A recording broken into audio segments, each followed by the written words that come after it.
Ahí se empezó a grabar, ¿cierto? Sí. Ya, entonces vimos los agonistas adrenérgicos, que son los más utilizados y los más importantes, y ahora tenemos los agonistas muscarínicos, que yo le indiqué cuál era su mecanismo de acción. Antagonizan a acetilcolina, ¿cierto? Y producen entonces, además de la broncodilatación, disminuye la secreción del músculo, del moco estimulada por el nervio vago, y también tiene acción broncodilatadora variable en pacientes que son refractarios a beta-adrenérgicos. ¿Cuándo se ocupan este tipo de medicamentos? Cuando tenemos pacientes que tienen efectos adversos significativos con los agonistas adrenérgicos, beta-adrenérgicos, y cuando esa cantidad de efectos adversos dificulta el uso de los agonistas adrenérgicos, y vamos a tener que ocupar los agonistas muscarínicos. También en pacientes adultos mayores con riesgo cardiovascular también, y en algunos pacientes niños, pero de forma, se llama up-label, o sea, fuera de la norma, en donde también el riesgo de taquicardia es importante, pacientes menores de lactantes principalmente, en donde no se ha demostrado que tengan un efecto significativo, pero sí se ha demostrado que el perfil de eventos adversos es mucho menor, ¿ya? También son de uso inhalatorio oral, y dentro de ellos tenemos el principal bromuro de hipatropio de acción corta, igual que el salbutamol, y el bromuro de tiotropio, que es de acción larga. Hipatropio, rápido inicio de acción, pero corto tiempo de acción, y tiotropio, lento inicio de acción, o sea, 30 minutos, pero su tiempo de acción es de 12 a 24 horas. Lo que sí, la limitación que tiene el tiotropio, clínicamente es muy efectivo, pero a largo plazo, porque se demora varios días en tener una respuesta total y una concentración plasmática total. Por lo mismo, hay que evaluar el uso de otros broncodilatadores junto con tiotropio hasta observar un efecto completo de la broncodilatación, porque iniciar un tratamiento solo con tiotropio vamos a agudizar las crisis respiratorias del paciente. Profe, Dígame. entonces, ¿se usa en pacientes que tienen riesgo de taquicardia o no se usa en esos pacientes? No me Se quedó claro. usa en riesgo, en pacientes, no en pacientes con riesgo, en pacientes que hayan sido refractarios. O sea, que en pacientes donde los agonistas adrenérgicos a todas las dosis y en todas las formas que usted haya probado, haya generado efectos cardiovasculares, o sea, taquicardia. Cuando tenemos ese paciente y cuando no se pudo resolver con los agonistas adrenérgicos, vamos a tener que ocupar antagonistas muscarínicos, porque estos no tienen efecto cardiovascular, pero su efecto como broncodilatadores es menor. ¿De acuerdo? Por eso, habitualmente los agonistas muscarínicos se observa su uso en pacientes con patologías EPOX, en donde de la mano va esta patología de pacientes fumadores, obesos, etcétera, con enfermedades cardiovasculares importantes y no controladas. Pero si el paciente es un paciente EPOX con una patología cardiovascular controlada, la primera línea va a ser siempre los adrenérgicos, ¿cierto?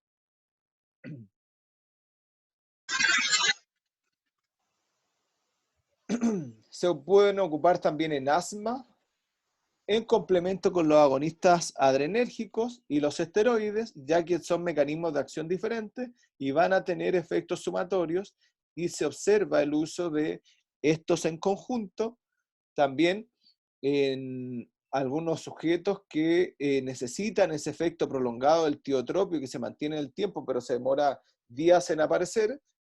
Es buen fármaco el bromuro de tiotropio como mantenimiento, y también en pacientes que en el broncoespasmo se pueda producir propio de los agonistas adrenérgicos, que son efectos de rebote del uso de eh, agonistas adrenérgicos, pero en un grupo limitado de la población, muy limitado. Algunas presentaciones se ocupa tanto como inhalador como nebulizador, en ambos casos se puede ocupar, y las dosis que habitualmente se ocupan son las que ustedes pueden ver acá: el bromuro hipatropio, 40 microgramos cada 8 horas, o sea, son 2 puffs del medicamento, y el tiotropio 18 microgramos una vez al día, lo que beneficia bastante el estado del paciente y permite un apego mejor a la terapia. Y el glipcopironio, que también es un fármaco de esta familia, también tendría un efecto a la dosis de 50 microgramos por puff en un dispositivo que se llama FreeStyle. Son dispositivos de administración inhalatoria básicamente. Y luego tenemos los glucocorticoides, que como ya dijimos, generan efecto sinérgico con los adrenérgicos, tienen el efecto también antiinflamatorio e inmunosupresor. Los principales que se ocupan en forma inhalatoria son beclometasona, fluticasona, budesonida y prednisona en forma oral. Las vidas medias también influyen, las fluticasona de vida media larga, junto con la budesonida, y la beclometasona es de vida media corta. Eso significa que se puede administrar en conjunto con salbutamol, y la fluticasona habitualmente se administra en conjunto con salmeterol porque ambos tienen vida media larga. Y la prednisona, que es de forma oral, se puede administrar desde los 20 miligramos hacia arriba hasta los 60 miligramos por un corto periodo de tiempo para evitar que el glucocorticoide bloquee el eje hipófisis, el eje hipotálamo hipoficial, que es el eje que produce cortisol.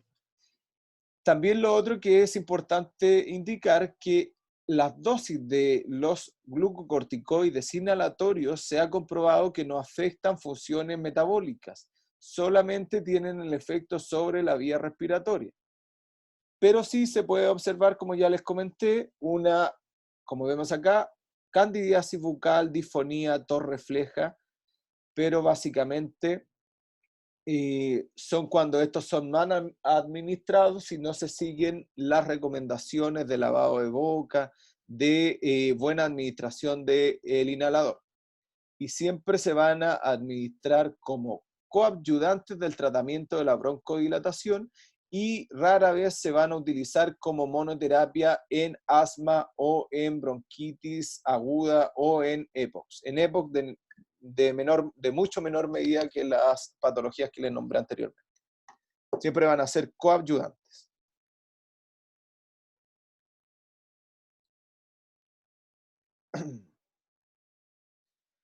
Y como les comento acá, los glucocorticoides orales se van a ocupar en aquellos pacientes con anuas persistentes graves o con bronquitis aguda con riesgo del paciente importante. Ahí vamos a ver que se administra prednisona en forma oral por cortos periodos de tiempo, no más allá de 5 días, con dosis alta de 60 miligramos aproximadamente.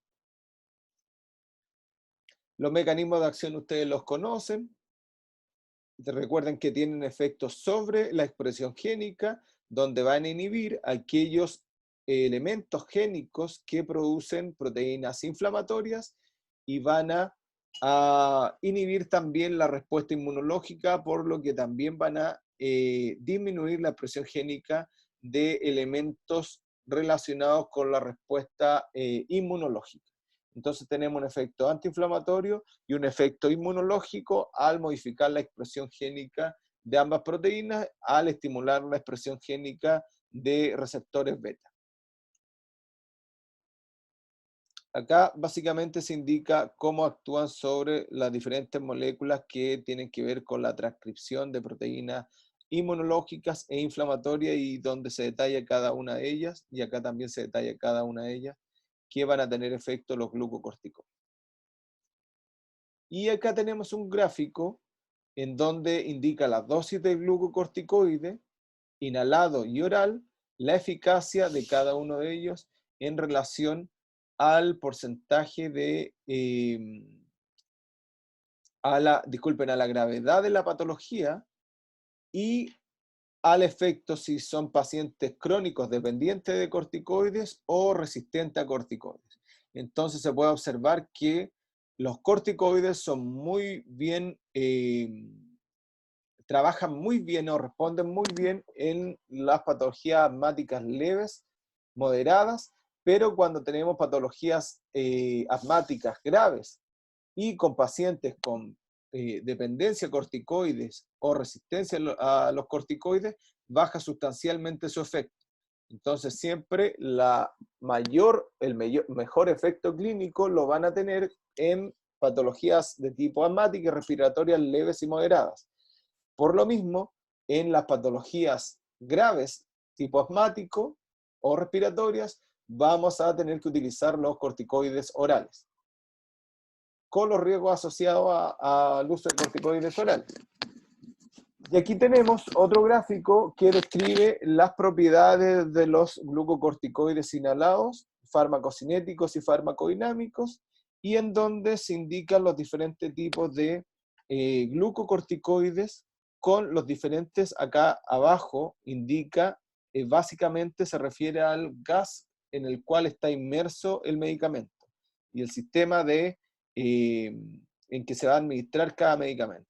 E indica características, ¿cierto?, farmacocinéticas y farmacodinámicas del uso de estos medicamentos, pero clínicamente lo más relevante es la diapo, o sea, en la tabla y el gráfico que está acá arriba. Este cuadro describe las dosis equipotenciales del uso de glucocorticoides en concentraciones que se indican a las dosis bajas, medias y altas, y cómo yo puedo hacer los cambios de glucocorticoides dependiendo de la disponibilidad. Pero como les comenté, la fluticasona es el más utilizado en el manejo del mantenimiento de la enfermedad respiratoria de tipo asma. Se ocupa, pero en mucho menor medida, en EPOX. Después vendría la budesonida y finalmente la beclometasona en sus presentaciones diferentes dependiendo del gas que se utiliza como propelente. Y las aplicaciones clínicas generales en pacientes que requieren broncodilatación en forma continua, debe considerarse un glucocorticoide. En pacientes con afecciones más graves se tratan con los que son más potentes, como la budesonida y la hidrocortisona. La budesonida claramente es más potente que beclometasona, y con una vida media más larga también. En pacientes que se observa reagudización asmática, se requiere la hidrocortisona en forma intravenosa y la budesonida en forma oral, la prednisolona o la prednisona en forma oral. Y también la prednisolona y la prednisona se recomienda su uso en ciclos de rescate en donde hay un empeoramiento clínico importante de la patología, y como rescate se va a ocupar la prednisona y la prednisolona en forma oral por cortos periodos de tiempo.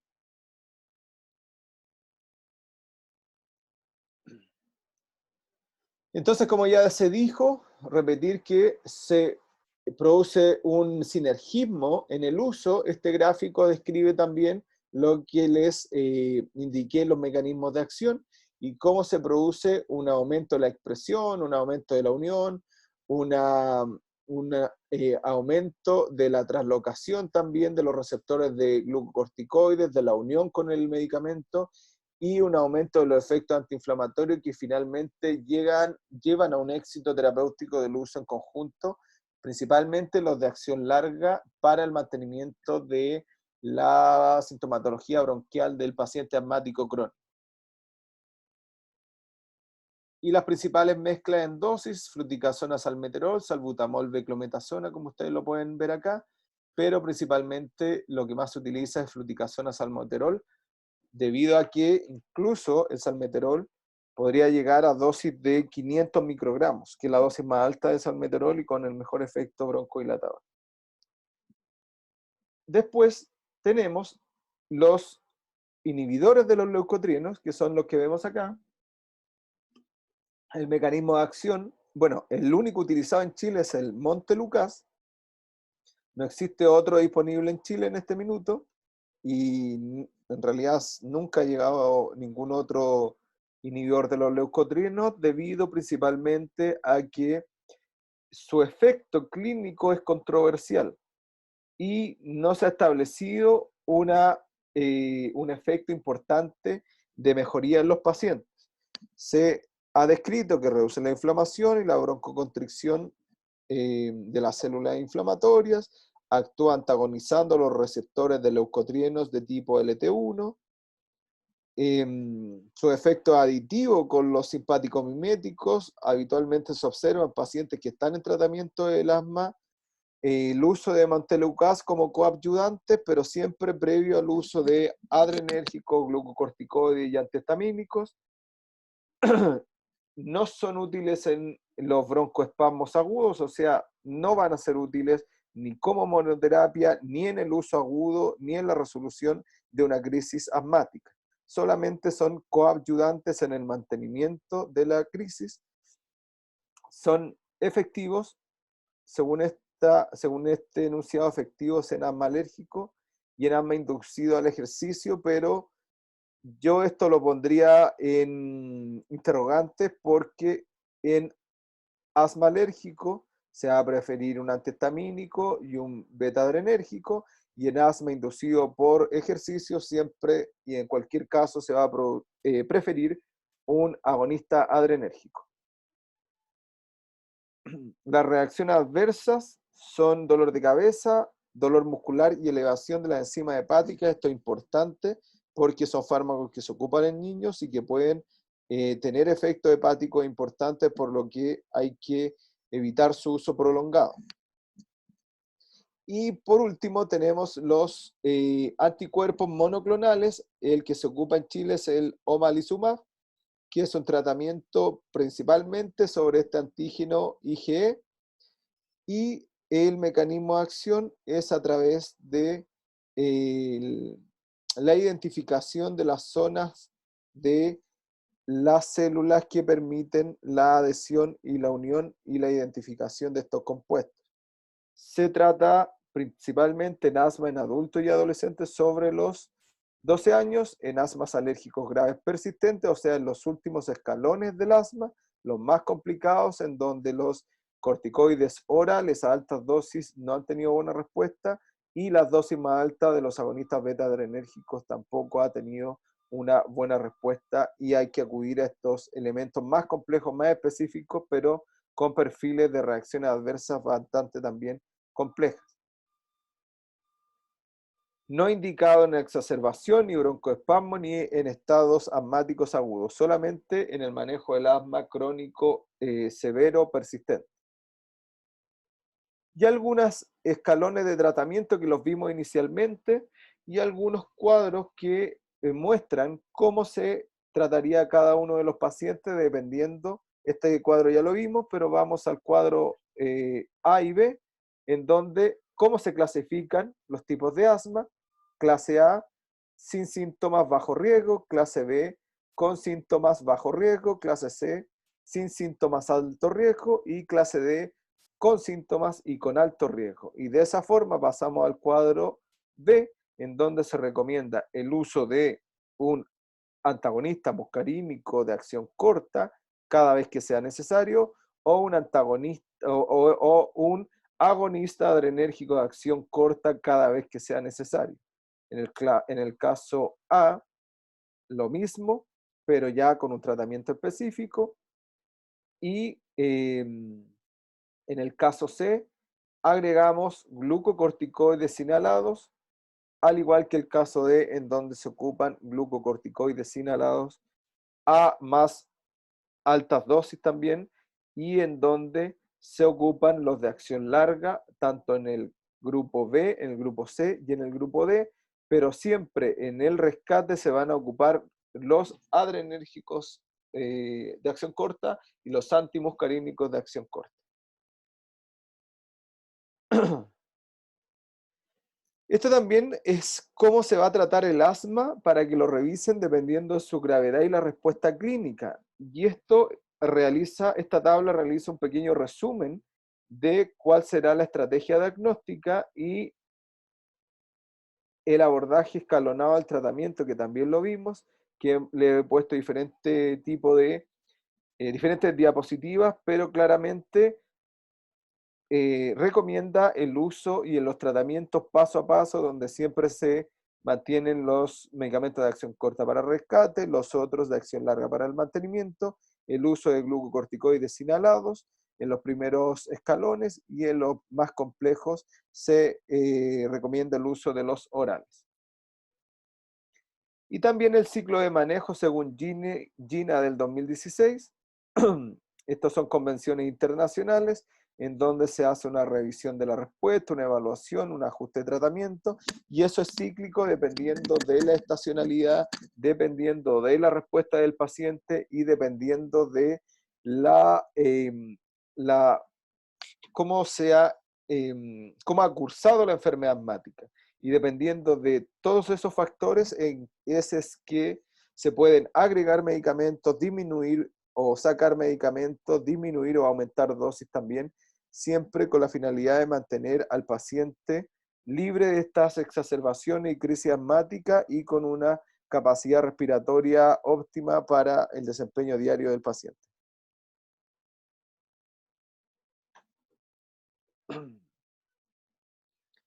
Otras recomendaciones del manejo del asma: ofrecer formación sobre el automanejo, como ya les dije, la buena administración del medicamento inhalatorio, tratar enfermedades concomitantes y factores de riesgo como el tabaquismo, la obesidad y la ansiedad, asesorar respecto a estrategias y tratamientos farmacológicos, pérdida de peso, actividad física, etcétera, evitar los sensibilizadores, contemplar un aumento gradual del tratamiento en caso de que tengamos alguna de estas condiciones que se observan aquí, y contemplar una reducción del tratamiento también si se observa un control de los síntomas durante 3 meses y disminuye el riesgo de exacerbaciones, y también dependiendo del perfil de eventos adversos que presenten los pacientes. Entonces, claramente la enfermedad respiratoria es de carácter básicamente respuesta clínica, donde vamos a sacar o agregar medicamentos, pero existe un escalón de respuesta y de tratamiento que debemos seguir para mantener al paciente bajo un buen cuidado terapéutico. Después brevemente, vamos a comentar los escalones del tratamiento de EPOX, tanto bronquitis crónica como enfisema, y cómo se va a utilizar diferentes tipos de fármacos, además de la oxigenoterapia y algún tipo de cirugía específica para pacientes con estados más graves. También se establece, según estas convenciones internacionales, esta llamada GOL, grupos de pacientes y medicamentos que van a tomar dependiendo de la gravedad, en este caso anticolinérgicos y beta agonistas, el uso de alternativas y el uso de teofilina, y va recomendando diferentes tipos de terapias, pero siempre con los fármacos que ya les he comentado. Después de eso, y básicamente ocupando los mismos fármacos, poniendo énfasis en si existe riesgo cardiovascular, y ahí voy a tomar la decisión de si son adrenérgicos o muscarínicos, y también voy a tomar la decisión, dependiendo de la respuesta del paciente, es que voy a poder tratar al paciente, en el caso de EPOX, agregando oxigenoterapia y dependencia de oxígeno, cuando son pacientes crónicos con enfisema, y el uso en algunos casos en EPOX de mucolíticos para permitir un mejor intercambio gaseoso. Brevemente, para terminar con los broncodilatadores y comentarles otro tipo de enfermedades, en este caso la tuberculosis, el resumen: aumento de casos en Chile, las fases de tratamiento, que básicamente son en base a antibióticos, en donde existe una fase diaria intensiva y una fase de dosificación diaria trisemanal, y otra vía de tratamiento, que son los fármacos de primera línea y de segunda línea, en donde los de primera línea son los más eficaces, mejor tolerados y menos tóxicos, y los de segunda línea son aquellos fármacos que se utilizan principalmente para el rescate cuando se ha producido resistencia a los tratamientos de primera línea. Los de primera línea, como ven acá, todos los mecanismos de acción son todos antibióticos, son usados hoy en día en atención primaria, ¿cierto? Con un estricto seguimiento del paciente y de la terapia para evitar fármaco-resistencia y también evitar que sea una patología que aumente los contagios, porque de esa forma se mantiene controlado y además es una patología que presenta múltiples resistencias. Acá vemos esquemas primarios de tratamiento donde cada uno de estas letras especifica el uso de algún medicamento que está descrito acá y cuáles son los esquemas terapéuticos y también, Profe, dígame, ¿ese 2HR, 2 de cada uno o solamente el 2 para H, que sería isoniazida? es dependiendo de la concentración, yo tengo que llegar a estas concentraciones.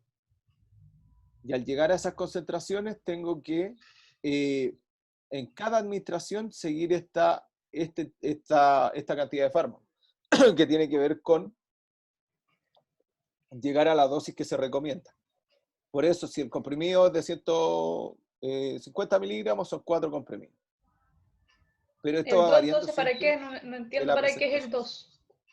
2. Para especificar la cantidad de comprimidos según esto sale la guía clínica de tuberculosis. Entonces se refiere a la cantidad de comprimidos según lo disponible en Chile. Y en la guía clínica también se especifica las principales presentaciones. Por ejemplo, hay unas presentaciones que vienen con los 4 medicamentos y ahí en ese caso cumplimos con dar toda la dosis en un puro comprimido. Y acá también indica también las dosis para el uso de estos antibióticos para tuberculosis.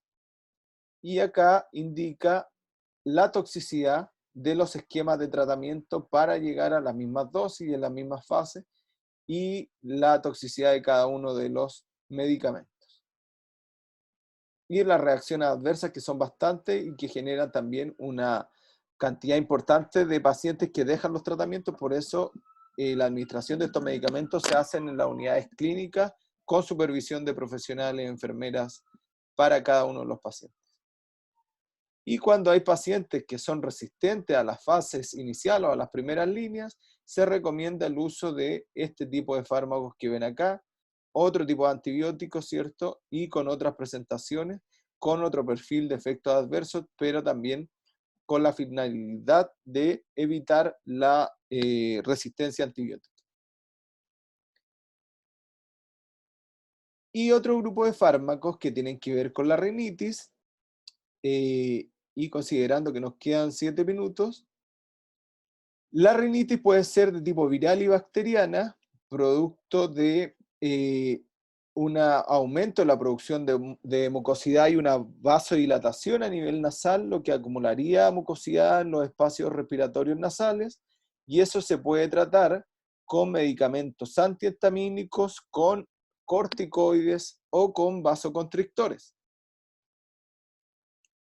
Principalmente la primera línea son antihistamínicos, después tenemos los vasoconstrictores que son los agonistas alfa y después tendríamos los glucocorticoides inhalados que son los fármacos que se utilizan habitualmente para rinitis alérgica debido a que no tienen ningún efecto sobre rinitis viral. Y los agonistas alfa son los fármacos que se ocupan principalmente para rinitis viral, pero están contraindicados en rinitis alérgica. Luego, ahora los vamos a ver. Aquí tenemos los antihistamínicos, ustedes ya saben cómo funcionan, los mecanismos de acción que ya se los comenté, los efectos que van a producir, la histamina, y cómo si se bloquea la histamina con los antihistamínicos que ustedes conocen, podemos tener una respuesta a nivel nasal y a nivel del resto del organismo, como broncodilatación incluso. Lo importante es decir que existen al menos 3 generaciones diferentes de antihistamínicos. Los de primera generación son menos selectivos y son los primeros que salieron al mercado, en donde tenemos la clorfenamina y la hidroxicina, que el principal problema de estos antihistamínicos o antagonistas de los receptores de histamina de tipo 1 va a ser su importante sedación que producen en los pacientes. Y los de generación 2 y 3, los de generación 3 son los más selectivos, donde tenemos loratadina, pseudoefedrina, y ese grupo de fármacos generan un menor perfil de sedación y un mejor efecto antihistamínico y un mejor control de la enfermedad. Reacciones adversas generales: boca seca, tos seca, retención urinaria. Y como ya les comenté, existen al menos 3 generaciones, y la primera generación con más perfil de sedación y la tercera generación con mucho menor perfil de sedación. Los más utilizados hoy en día claramente son los de tercera generación, y los antihistamínicos no solamente se ocupan para patologías respiratorias, sino que también para patologías inmunológicas, dérmicas, con efectos bastante importantes en otro tipo de patologías, tanto como en las respiratorias. También es comentar que incluso los antihistamínicos se pueden ocupar como descongestionantes nasales, con un efecto leve, sí, y también como inductores del sueño, con efecto marcado de los antihistamínicos de primera generación, como la hidroxicina, que tiene el mayor potencial de sedación de todos los antihistamínicos. Acá tenemos una comparación del efecto sedativo de los antihistamínicos, de un efecto de bloqueo colinérgico y de las vías medias, pero siempre se van a preferir los de, acá lo ubica como segunda generación, pero hoy en día se clasifican como tercera: loratadina, cetiricina, leocetiricina, desloratadina, como los principales utilizados. Además, los de tercera generación o segunda generación, como la tabla los describe, son medicamentos que tienen vidas medias más largas, por lo que el paciente evita estar tomándose múltiples dosis en el día. Los de primera generación tienen vidas medias más cortas, por lo que la clorfenamina y la hidroxicina, los pacientes la llegan a tomar 3 veces al día, versus la loratadina y cetiricina, que se toma solamente una vez al día, y además con menos efecto sedativo. Aquí, comparaciones farmacocinéticas de los mismos medicamentos, primera generación, segunda generación, o según el texto que los clasifica en primera, segunda y tercera generación, y con las diferencias que yo ya les nombré en relación a vía media y efecto sedativo. El efecto de inhibición como antihistamínicos, todos tienen características similares, y básicamente se recomienda uno u otro debido a que los receptores de histamina generan upregulation y tolerancia. Entonces, cuando yo elijo un antihistamínico u otro, va a depender de si el paciente presentó tolerancia al fármaco antihistamínico que estaba ocupando, y por lo mismo se tiene que cambiar a otro antihistamínico. ¿Sale en la pantalla cuánto nos queda, alumnos? Queda menos 1 minuto 50, según yo. Sí, y creo que nos quedan como 5 o 6 diapos. Si se corta, terminamos con las últimas diapos para no cortar ahora la clase, ¿les parece? Entonces, el uso de antihistamínicos: tenemos rinitis alérgica, conjuntivitis alérgica, urticaria, edema, etc. Y las reacciones adversas comunes ya las nombramos, y las menos comunes son las que están acá a la derecha, pero habitualmente son fármacos bien seguros. Las recomendaciones generales del uso de antihistamínicos y la clínica que yo les comenté, que generan tolerancia.